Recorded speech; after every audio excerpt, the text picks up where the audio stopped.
Assalamualaikum warahmatullahi wabarakatuh. Yang saya hormati Bapak Rocky Adiguna, SE, MSc, PhD selaku dosen pembimbing saya, dan juga yang saya hormati Bapak dan Ibu dosen penguji tesis saya pada hari ini. Perkenalkan, saya Januar Boy Pangestu dari MBA Angkatan 79 Konsentrasi Entrepreneurship. Pada hari ini, saya akan mempresentasikan tesis saya yang berjudul Perancangan Model Bisnis Layanan Pemberian dan Kurasi Hadiah Profesional POP di Estetik. Kita langsung saja masuk ke bab 1, pendahuluan untuk lingkungan eksternal ya. Pemberian hadiah merupakan sebuah kegiatan sosiokultural yang umum dilakukan. Tidak hanya dilakukan di Indonesia, melainkan juga di seluruh dunia. Stimulus kegiatan pemberian hadiah umum dilakukan pada momen-momen hari besar, nasional maupun keagamaan, seperti ulang tahun, Idul Fitri, Natal, dan lain sebagainya. Dengan tujuan menunjukkan intensi menjalin hubungan baik dalam konteks personal maupun profesional. Menurut Rahmani dan Kusuma, kegiatan pemberian hadiah juga lumrah dilakukan oleh setiap generasi dengan preferensi yang berbeda. Menurut teori pengklasifikan generasi milik Ray, terdapat 6 kategori generasi, yaitu pre-boomers, baby boomers, Gen X, milenial, Gen Z, dan post-Gen Z yang dibedakan berdasarkan tahun kelahiran. Menurut Badan Pusat Statistik, total populasi generasi milenial, Z, dan X adalah sebesar 70,72%. Presentase ketiga generasi ini sangat penting karena menunjukkan bahwa lebih dari setengah populasi penduduk Indonesia berada pada usia produktif dan memiliki kekuatan untuk menentukan tren pasar hingga menentukan keputusan pembelian. Tren pemberian hadiah juga dibuktikan dengan berdasarkan laporan Teknavio, di mana industri hadiah secara global diproyeksikan akan mengalami pertumbuhan hingga 11,8 miliar US dollar selama periode 2021 hingga 2025.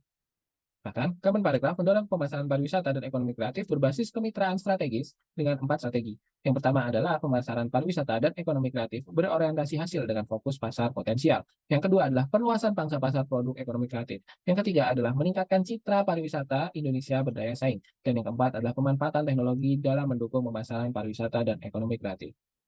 Dalam industri ekonomi kreatif, terdapat total 17 subsektor. Dari 17 subsektor tersebut, 3 diantaranya, yaitu sektor kuliner, fashion, dan kria, telah menjadi penyumbang terbesar struktur PDB.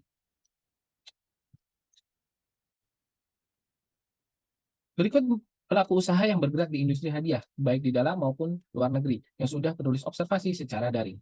Berdasarkan hasil observasi penulis, persaingan di dalam industri hadiah masih fokus pada penjualan produk fisik. Kemudian, variasi produk yang kurang bisa memenuhi keinginan konsumen, serta adanya batasan tertentu di dalam personalisasi hadiah. Berikutnya kita masuk kepada rumusan masalah.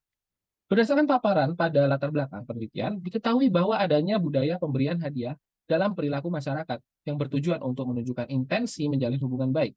Hal ini ditunjukkan dengan adanya pelaku usaha pada industri hadiah yang telah menawarkan layanan kurasi yang dapat disesuaikan dengan keinginan konsumen.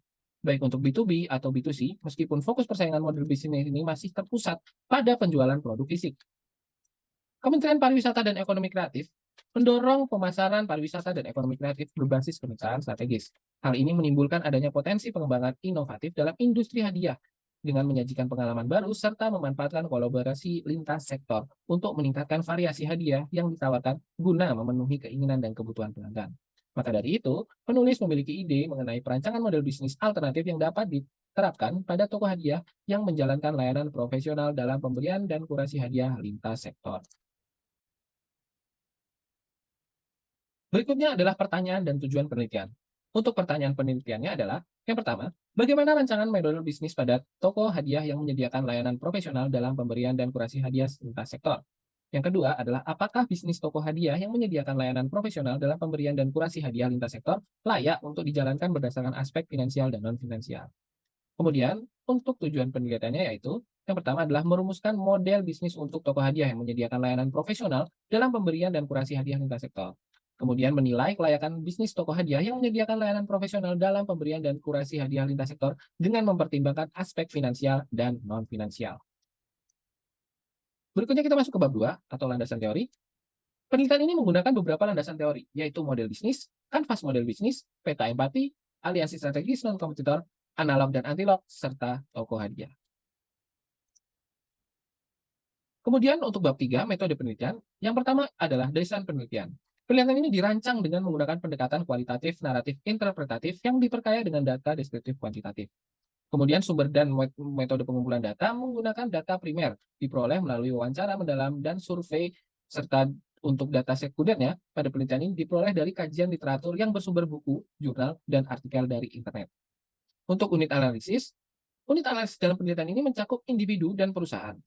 Analisis individu bertujuan untuk memahami calon pelanggan potensial dengan fokus mengidentifikasi keinginan, kebutuhan, dan perilaku terkait pemberian hadiah yang dapat dipersonalisasi, mulai dari layanan pemberian hingga kurasi hadiah profesional. Sementara itu, perusahaan yang dianalisis adalah dari industri penyelenggara acara. Meskipun berbeda sektor dengan toko hadiah yang menjadi fokus pelaku usaha di industri, penyelenggara acara ini dinilai memiliki model bisnis yang mirip dengan model bisnis yang ingin dirumuskan. Adapun kriteria responden, yang pertama, untuk individu, merupakan bagian dari salah satu kelompok di bawah ini, yaitu generasi Z, generasi milenial atau generasi Y, dan generasi X. Dan kemudian untuk yang kedua adalah pernah membeli atau menerima produk hadiah yang dipersonalisasi, setidaknya satu kali dalam waktu 1 tahun terakhir. Kemudian untuk kriteria pelaku usaha atau kriteria narasumber mencakup pelaku usaha dari sektor pariwisata, fashion, kuliner, dan kria. Tujuan dari analisis ini adalah untuk memahami pandangan pelaku usaha dalam masing-masing sektor terkait kerjasama aliansi strategis non-kompetitif dengan toko hadiah yang menyediakan layanan pemberian dan kurasi hadiah profesional khususnya dalam pengembangan produk baru. Untuk metode analisis data, data yang diperoleh dari kegiatan pengumpulan data yang dilakukan sebelumnya perlu dianalisis agar bermakna. Pada penelitian ini, analisis konten dilakukan untuk menganalisa transkrip wawancara mendalam, serta tanggapan survei terbuka. Analisis konten diterapkan untuk mengidentifikasi informasi yang bermakna dari dokumen tertulis, rekaman suara, video, eksperimen, observasi, survei, dan penelitian data sekunder. Analisis kelayakan finansial juga dilakukan dengan menggunakan indikator net present value, internal rate of return, dan payback period. Adapun analisis kelayakan non-finansial juga dilakukan dengan mengacu pada dampak lingkungan dan sosial, khususnya kontribusi terhadap komunitas pelaku usaha dari sektor pariwisata, kuliner, fashion, dan kria, jika model bisnis toko hadiah ini dijalankan. Sejalan dengan konsep analog dan analog, ide bisnis toko hadiah yang menyediakan layanan pemberian dan kurasi hadiah lintas sektor diketahui memiliki kesamaan dengan model bisnis yang telah diterapkan oleh bisnis yang bergerak di bidang penyelenggara acara. Hal tersebut menjadi landasan penulis dalam melakukan wawancara mendalam dengan Ibu Megawati Amin selaku pemilik dari bisnis penyelenggara acara bernama Loading Event Project yang bergerak di bawah naungan CV Cipta Ide Pratama. Wawancara dilakukan dengan bertatap muka pada tanggal 26 Oktober 2023 dengan durasi wawancara selama 35 menit. Berikut merupakan hasil visualisasi kanvas model bisnis dari CV Cipta Ide Pratama. Berikutnya untuk analog dan antilog dari model bisnis serupa.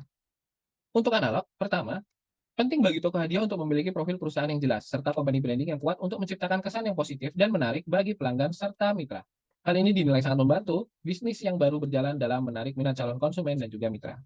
Yang kedua, toko hadiah perlu memprioritaskan strategi pemeliharaan hubungan yang baik dengan melibatkan komunikasi yang baik, ramah, dan responsif dengan pelanggan, baik yang baru maupun yang sudah menjadi pelanggan tetap. Personalisasi layanan juga diutamakan dengan memperhatikan keinginan pelanggan secara individu demi mendorong kepuasan pelanggan serta terciptanya kedekatan emosional yang kuat. Untuk anti-lock, yang pertama adalah pembayaran dengan sistem berkala tidak akan diterapkan dan pelanggan diwajibkan untuk melakukan pembayaran secara penuh di awal transaksi. Hal ini dilakukan untuk menghindari kemungkinan gagal bayar. Selain itu, hal ini juga diperlukan guna memastikan kelancaran rantai nilai dan memudahkan pengaturan arus kas, terutama karena operasional bisnis yang melibatkan banyak mitra dalam rantai nilai jasa. Yang kedua, pembagian tanggung jawab harus dilakukan sesuai kebutuhan karena membebankan banyak tanggung jawab di satu orang akan mengurangi efisiensi kerja di dalam sebuah bisnis.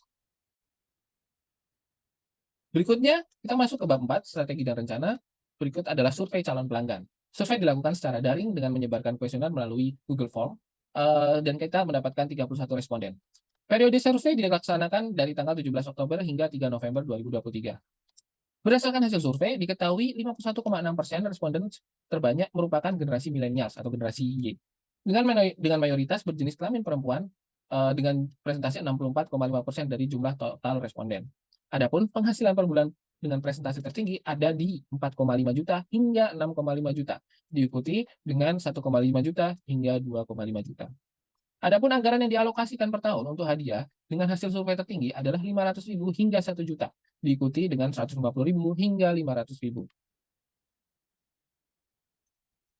Di sini peneliti juga menanyakan kesediaan pelanggan untuk menggunakan jasa kurasi hadiah yang didampingi oleh kurator profesional. Setidaknya 80,6% responden menyatakan bersedia. Hal ini selaras dengan hasil survei yang mengenai harapan ketika menggunakan layanan atau membeli di toko hadiah. 77,4% responden menyatakan kemudahan untuk melakukan personalisasi terhadap barang dan jasa yang ingin dijadikan hadiah. Dan yang terakhir, Peneliti juga menanyakan kesediaan para calon pelanggan mengenai kesediaan menggunakan jasa pemberian dan kurasi hadiah profesional di masa mendatang, dan semua responden tertarik dan bersedia untuk menggunakan layanan tersebut. Berikutnya merupakan hasil dari wawancara kepada calon mitra potensial berdasarkan peta empati.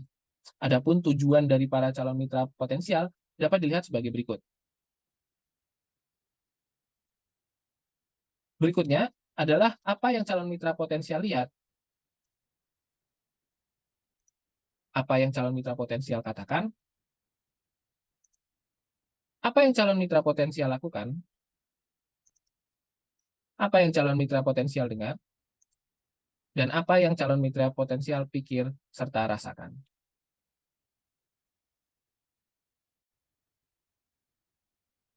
Baik, berikutnya adalah kanvas model bisnis dari Pop di Estetik. Adapun segmen pelanggan merupakan generasi X, Y, dan Z dari 5 kota besar, yakni DKI Jakarta, Surabaya, Semarang, Surakarta, dan DIY Yogyakarta, yang memiliki minat terhadap layanan pemberian hadiah, kurasi hadiah profesional. Untuk hubungan pelanggan, Pop Estetik menyediakan dedicated personal assistant atau kurator hadiah, dan juga self-service dengan fasilitas pendukung yang disediakan oleh Pop di Estetik. Untuk saluran, Pop di Estetik menyediakan media sosial, yaitu Instagram dan TikTok. Selain itu ada platform ide berupa Pinterest dan Google, kemudian marketplace ada Shopee, TikTok Shop, Tokopedia, website, dan Pop di Estetik. Kemudian ada juga toko offline. Untuk nilai yang ditawarkan atau preposisi nilai adalah yang pertama, solusi atas masalah dalam pemberian dan kurasi hadiah. Yang kedua adalah personalisasi produk dari 4 sektor, yakni kriya, fashion, kuliner, dan pariwisata.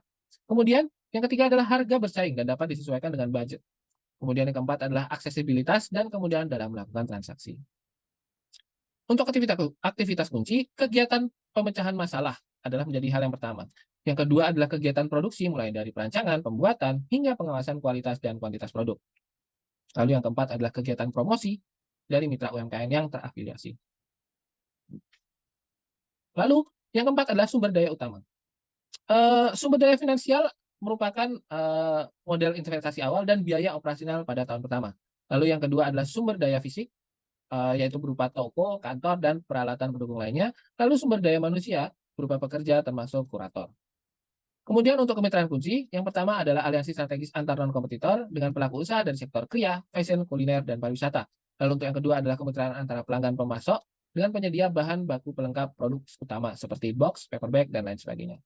Untuk arus pendapatan sendiri, berdasarkan dari pertama ada penjualan paket hadiah, yang kedua adalah komisi penjualan produk mitra UMKM dari 4 sektor, fashion, kuliner, pariwisata, dan juga kriya. Lalu adanya komisi penggunaan jasa kurator hadiah. Lalu untuk struktur biayanya sendiri, ada biaya tetap, berasal dari biaya pengadaan tempat, peralatan toko, legalitas perusahaan, dan website.